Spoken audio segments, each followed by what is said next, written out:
At our gender reveal party, my husband's family clapped and said, "If it's a girl, you'll have to keep trying until you give us a son."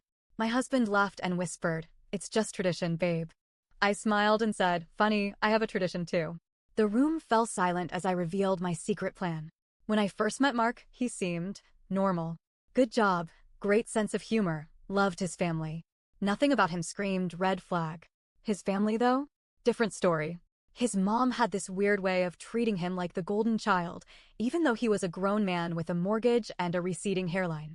His dad never talked to me directly, always through Mark, as if I didn't have the ability to form thoughts on my own. And then there was his uncle. A loud, beer-bellied man who really enjoyed talking about how things used to be in a way that made me uncomfortable. But I let it go. I told myself it's just how they are. I told myself they're a little old-fashioned, but they'll come around. I was so wrong. The second I got pregnant, Mark's family started acting like they had full ownership over my body. His mom would say things like, "You need to eat more. You're feeding my grandson." His uncle would slap Mark on the back and say, "You finally knocked her up, huh? Hope it's a boy. You need someone to carry the name." At first, I laughed it off. Then Mark started joining in. "Babe, my family really wants a boy. It's tradition. If it's a girl, we'll just keep trying, right?" I thought he was joking. I needed him to be joking. But every time we talked about it, he got more serious. I wanted something small. Just close family, a cake, nothing crazy. His mom immediately took over. She invited everyone, extended family, childhood neighbors, people I didn't even recognize. Suddenly, it wasn't about us. It was about them. And then came the big moment. We popped the balloon. Pink confetti. The room? Silent. Not the excited kind of silence. Not the, "Oh my God, we're so shocked" silence. The disappointed kind.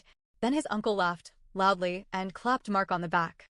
"Welp, guess you'll just have to keep trying until you give us a son." And then, Mark laughed. Not a nervous chuckle.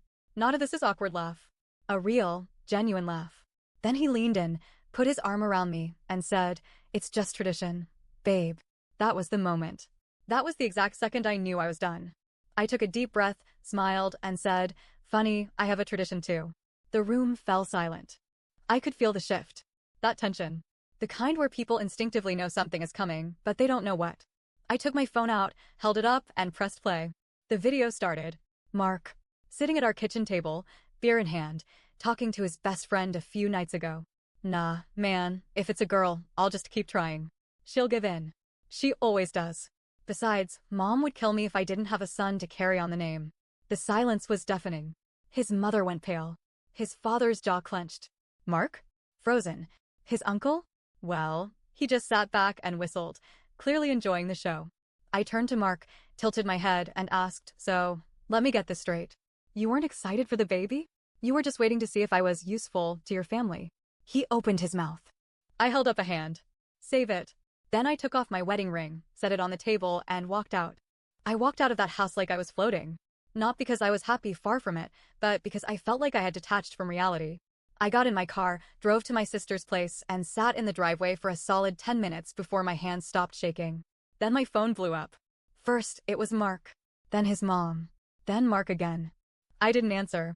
I just sat there, watching the missed calls pile up like a countdown to the explosion I knew was coming.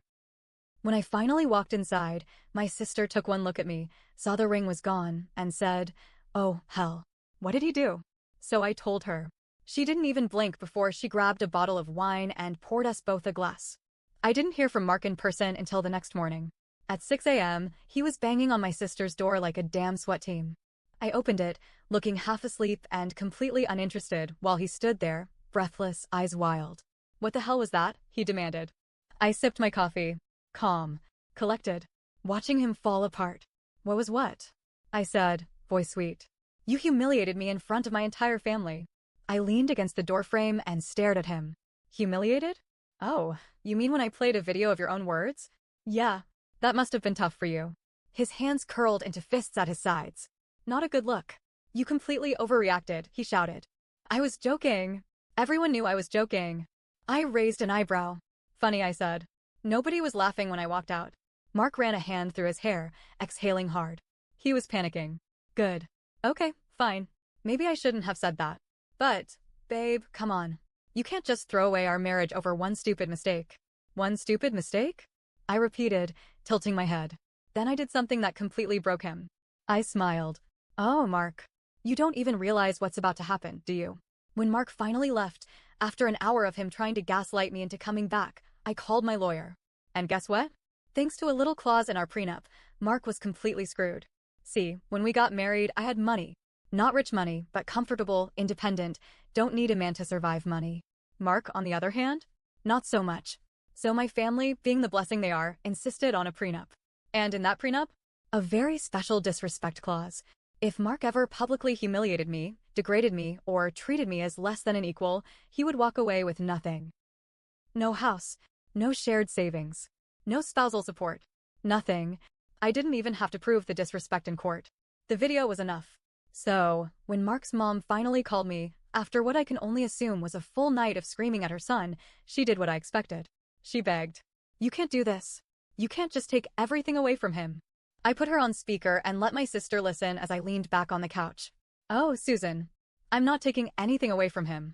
I'm just leaving him with what he deserves. Then I hung up. And that was just the beginning. I thought that would be the worst of it. I thought Mark would just accept defeat and move on. But 2 days later, I got a call that changed everything. It was Mark's grandmother. The same tiny old woman who had been sitting in that living room with the American flag, watching everything unfold. Her voice was too calm when she spoke. Sweetheart, she said, I need to tell you something before this gets uglier. Do you have time? I hesitated. Then I said, I'm listening. And what she told me made my blood run cold. I sat on my sister's couch, gripping my phone like it might explode. Mark's grandmother, this tiny, 92-year-old woman who had laughed when I exposed her grandson, was on the other end, her voice calm but sharp. I've been waiting for a woman in this family to do what you did, she said. I swallowed. What do you mean? She sighed, long and slow. Mark isn't the first man in our family to pull this kind of thing, she said. And if you don't put a stop to it completely, he won't be the last. I sat up straighter. Put a stop to what? The way they treat women. The way they use them. I thought Mark's family was just old-fashioned. I thought they were just a little outdated in their thinking. But I was so wrong. Mark's grandmother told me everything. His great-grandfather? Married 3 times, discarded the first 2 wives when they didn't produce enough sons. His grandfather? Made his wife have 6 children before he finally got a boy. Treated his daughters like second-class citizens. Mark's father?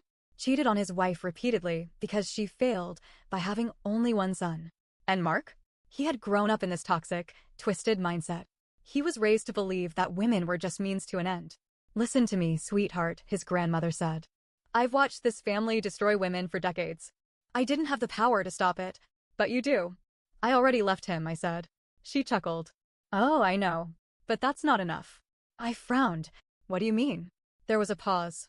Then she lowered her voice. How would you like to burn him? Completely. In a way that he and his family will never recover from. I wasn't sure what she was offering. But I knew one thing for sure. I wanted in. I'm listening, I said. And what she told me next. It changed everything. You want to burn him? I repeated, gripping my phone tighter. Mark's grandmother chuckled low, knowing. I don't just want to burn him, sweetheart. I want to set fire to all of it. And then she told me everything. Mark's family had money, not billionaire wealth, but enough to keep their name respected in Charleston. Enough to keep secrets buried. But Mark's grandmother? She was old, and she was done watching the men in her family destroy women. I couldn't leave, she said. I didn't have the money. I didn't have the power. But you? Oh, honey, you do. Then she told me about Mark's father. How he had hidden assets under the family name to avoid taxes. How he had a second family in Savannah, one his wife knew about but never spoke of. How the entire family business, this respectable real estate empire, was built on fraud. Mark doesn't know half of it, she continued. But I do. And if you're willing to listen, I'll tell you exactly where to look. I took a slow breath. Why are you telling me this? Her voice hardened. Because I want to watch them fall. And I think you do, too. She was right. I spent the next week gathering evidence. Mark had started texting me, long, desperate messages about how we could still fix things, how we shouldn't throw away our marriage over a misunderstanding. I ignored him. Because I was busy. Busy following the money. Busy contacting lawyers. Busy leaking just enough information to get the right people interested. And when the pieces were finally in place, I invited Mark and his family to dinner. We met at one of Charleston's most expensive restaurants. Mark showed up first, looking smug, like he thought I had come crawling back. His mother arrived next, wearing a strained smile, clearly thinking she could fix everything. His father, cold and silent. His uncle, already half-drunk, muttering about dramatic women. And finally, Mark's grandmother. She was beaming, because she knew what was coming. I ordered wine, let them all get comfortable.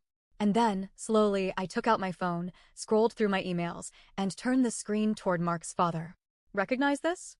I asked. He frowned, took the phone, and his face went pale. Mark leaned over to look. "What is that?" "Oh," I said lightly, "just a little something I sent to the IRS. And the local newspaper. And a few of your business partners." His father's hands shook as he read. Then he exploded. "You stupid little..." He barely got the words out before Mark's mother gasped, grabbing the phone. Her eyes filled with tears as she scrolled, her hands trembling. Mark still didn't understand. "What the hell is going on?" he snapped. So I told him. I told him about the fraud. I told him about the hidden assets. I told him about his father's secret family in Savannah. I told him everything. The restaurant was dead silent. Even his uncle had sobered up, watching in horrified fascination. And Mark? For the first time since I met him, he looked small. He turned to his father, eyes wide. "Dad?" His father didn't say a word. His mother? She let out a shaky, broken laugh before grabbing her purse and walking out. Mark's father followed, muttering curses under his breath. His uncle downed the rest of his drink and stumbled after them. And then it was just Mark and me. And his grandmother. She took a sip of her wine, sighed happily, and said, "Well, that was fun." Mark just sat there, staring at the table. I tilted my head, watching him. "You haven't said much." He blinked slow. He swallowed. His voice cracked. "You ruined my family." I leaned forward. "No, Mark. Your family ruined itself." I just turned the lights on. His jaw clenched. His hands balled into fists. "You didn't have to do this," he whispered. "No," I said. "What was it you told me at the gender reveal?" "It's just tradition." He flinched. "His grandmother?" She laughed. "Oh, honey," she said to Mark. "I told you one day a woman would be smarter than you. Guess today's the day." Mark looked at her like she had betrayed him. But she just gave him a pat on the hand, grabbed her coat, and turned to me. "Come on, dear," she said. "Let's get dessert somewhere else. I don't like the company here." I stood. "Mark?" He didn't move. He just sat there, staring at everything he had just lost. And for the first time since this nightmare started, I felt free. The next few weeks were chaos. Mark's family crumbled. The IRS came knocking. His father's business shut down overnight. His mother filed for divorce. His uncle disappeared. And Mark? He really tried to play the victim. He sent messages, long, desperate texts, saying he was sorry, that he loved me, that he never meant for things to turn out this way. I ignored them all, because I had won.